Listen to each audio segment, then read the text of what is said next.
Welcome back. This is Advanced RAG Part 2, Smarter Ranking. Let's finish what we started. In Part 1, we fixed the query side. Query rewriting bridges vocabulary gaps. Days I don't use becomes PTO rollover policy.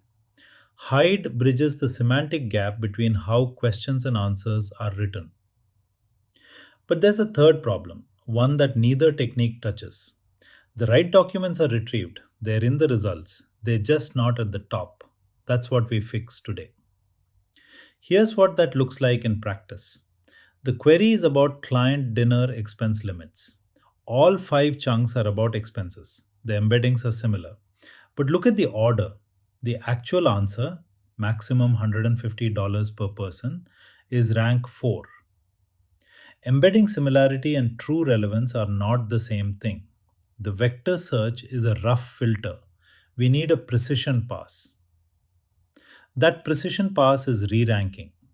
Your vector database uses a bi-encoder, query and document encoded separately, compared by cosine similarity. Fast, scalable, but each side is encoded without seeing the other. A cross-encoder reads the query and document together in the same pass. It can spot fine-grained relevance that cosine similarity misses. The trade-off? It's too slow to use on your entire database, but on 20 candidates, no problem. The pipeline.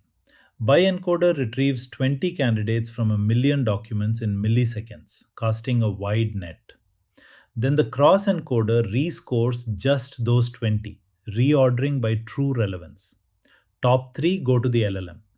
Wide retrieval, precise ranking. This is the single highest ROI technique in advanced RAG. Here's the implementation. The cross-encoder, MS Marco Mini LM. 22 million parameters, runs on CPU, 5 milliseconds per pair. Create a list of query document pairs, score all of them, sort by score, return the top 3. Retrieve 10 candidates, intentionally broad. Before re-ranking, the general expense submission policy is rank 1. After re-ranking, the client dinner limit, the actual answer, moves to rank 1. The database always had it. The cross-encoder found it. Now let's wire all three techniques together. The full pipeline. Stage 1. Rewrite the query. Expand vocabulary, clarify intent. Stage 2. Hide. Generate a hypothetical answer, embed that instead of the question. Stage 3. Retrieve 10 candidates, cast a wide net. Stage 4. Re-rank with the cross-encoder using the original query, not the rewritten one. The original captures the user's actual intent. Stage 5. Pass the top 3 to the LLM. 5 stages. Each one targets a different failure mode. Together, they catch answers that naive RAG misses entirely. Here's the practical order. Start with naive RAG. Measure it. First upgrade, add re-ranking. It's the single highest impact technique. 10 lines of code, runs locally, no LLM cost, and it consistently improves precision by 10 to 25%. Second, if recall is low, the right documents aren't being retrieved at all, add query rewriting. Third, hide. Test it on your data before committing. It's the most variable technique.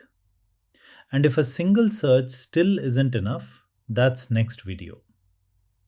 Cross-encoders are just one approach. Reciprocal rank fusion combines scores from multiple retrievers, dense and sparse, no model needed. You can also use an LLM directly as a re-ranker, higher quality but slower and costlier. Commercial APIs like Cohere Re-rank give you a drop-in solution for production. The cross-encoder is the best place to start, but the ecosystem has options. Everything we've built handles one type of question well, one query, one search, one answer. But what if a user asks, how does our PTO policy compare to the expense submission timeline? That's two separate topics, two separate searches, and then reasoning about how to connect the results.